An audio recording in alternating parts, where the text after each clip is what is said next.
नमस्कार, ESPN 9 news में आपका स्वागत है। मैं हूं आपके साथ दिनेश कुमार। केंद्र में एक बार फिर से एनडीए की सरकार बनती हुई नजर आ रही है। प्रधानमंत्री नरेंद्र मोदी तीसरी बार पीएम बनने के लिए हैट्रिक लगाते हुए भी नजर आ रहे हैं।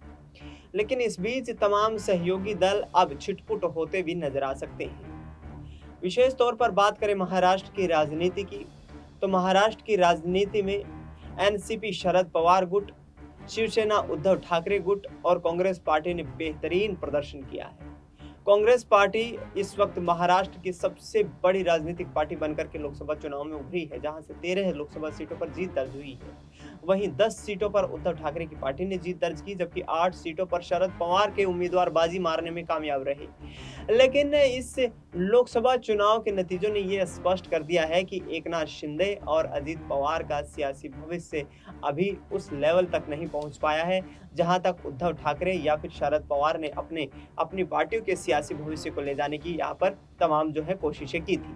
लेकिन इस बीच आपको बता दें कि एकनाथ शिंदे गुट के कई विधायक और कई सांसद उद्धव ठाकरे के संपर्क में बताए जा रहे हैं। महाराष्ट्र में आगामी 3 महीने में विधानसभा के चुनाव होने वाले हैं।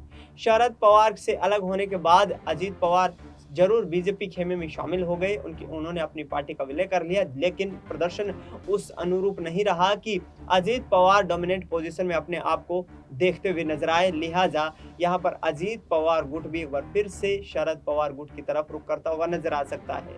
और लोकसभा का चुनाव जो कि बीजेपी के लिए महाराष्ट्र में निराशा लेकर के आया है, जाहिर तौर पर इस निराशा का आधार ये देखने को मिल सकता है कि विधानसभा चुनाव में एक बार फिर से महाविकास आघाड़ी गठबंधन, जिसमें कांग्रेस पार्टी, एनसीपी और उद्धव ठाकरे गुट शामिल है, वो एक बार सरकार बनाने की सूरत में फिर से आ सकता है, क्योंकि इस विधानसभा के चुनाव ने काफी कुछ रूपरेखा देश की राजनीति की तैयार कर देनी है। क्योंकि 2024 में न सिर्फ महाराष्ट्र में चुनाव होने हैं, बल्कि हरियाणा और झारखंड में भी विधानसभा के चुनाव है, जहां तमाम जगह पर बीजेपी को करारे झटके लगते हुए नजर आए हैं। ऐसे में शरद पवार गुट की तरफ अजित पवार का आना या फिर शिंदे का उद्धव गुट में शामिल हो जाना बीजेपी के लिए बड़ी मुश्किलें खड़ा कर सकता है, क्योंकि भारतीय जनता पार्टी ने महाराष्ट्र की राजनीति को साधने के लिए दोनों पार्टियों को दो फाड़ करने में अहम भूमिका निभाई थी। अब देखना ये होगा कि राजनेताओं का आगामी यहाँ से सियासी कदम क्या होता है और किस तरीके के फैसले लेते हुए